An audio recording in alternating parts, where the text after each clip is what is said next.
Hello again, my name's Gabe Zolna. You know, if you've watched me for a while, I posted a whole series of videos on this Freddie Gray farce. And I'm referring to the incident that took place in Baltimore when Freddie Gray was being chased by the police and his neck ended up being broken. 6 police officers are being charged with various counts that involved that death. They deemed it to be a murder. The authorities deemed it to be a murder. And that's after the chosen one, Barack Hussein Obama, got a hold of the mayor of Baltimore, Stephanie Burke. And what was interesting is Marilyn Mosby, the prosecutor for the state, filed her complaint the very next morning. The very next morning. Yeah, I did a couple of videos, and there was another incident where someone a police officer shot a black man, and that prosecutor took, I don't know, months before he came down with his verdict, which was innocent.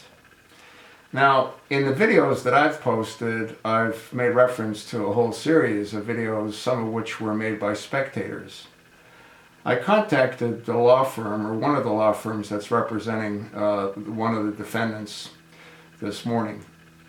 And I left a message with the attorney who's representing one of the defendants, a very detailed message. And I'm going to attach this video, which is titled, "Video Shows Important Moment During Freddie Gray's Arrest." And I want you to pay special attention to what I've made mention of countless times. You'll see Freddie Gray on the ground, and you'll see a couple of officers holding him to the ground after they chased him and got him cornered, I guess. And one of the officers has his knee on Freddie Gray's neck. And there were other witnesses that took their own cell phone videos as well that said that Freddie Gray was twisted up like a pretzel. Now, what you have to watch from that point forward is you'll see that Freddie Gray is incapable of walking.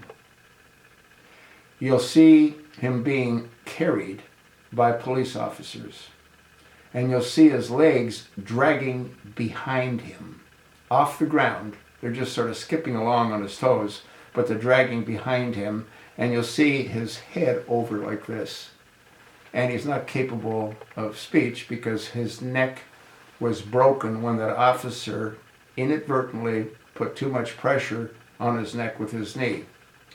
Now, one of the officers, William G. Porter, is being held on trial for not having strapped in Freddie Gray in the back of the Paddy Wagon. Well, first of all, that just became a new law within a few days prior to this event taking place. Prior to that, they didn't have to strap them in. And the reality is that even if they wanted to, they couldn't have strapped him in because he couldn't sit. His neck was broken before he got into the Paddy Wagon. And this whole thing is taking a toll on the officers' families, on the officers themselves, for no purpose other than for political reasons initiated by that freak in the White House, Barack Hussein Obama. You might want to take a look at the prosecutor's family. She says that they're in law enforcement, or they were in law enforcement, and they were. Her mother was a cop, her father was a cop, and I believe her uncle was a cop. They all got thrown out. Her father should have gone to prison because, according to what was reported, her father would do shakedowns of drug dealers. And he would keep the drugs and keep their money. And he finally apparently got caught and he got thrown off the force. Why he didn't go to prison, who knows? So she does come from a law family, a law enforcement family, but they're all crooks. Just like she is, I think, for having done what she did by prosecuting 6 innocent men so this piece of crap in the White House can fan the flames of discontent between the police, the blacks, and the whites.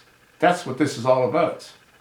Plus, the city of Baltimore paid Freddie Gray's father or mother, or both if he's got 2 of them, $6 million for nothing. Freddie Gray had 20, 25 arrests. He was a drug dealer. What happened to him, I'm sorry it happened to him. I don't believe that the officer that had his knee on his neck did it intentionally, didn't intend to break his neck, but that's where his neck was broken. And anybody that's even remotely awake can see that. So this trial is a complete farce.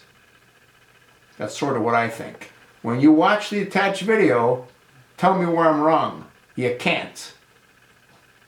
Can you?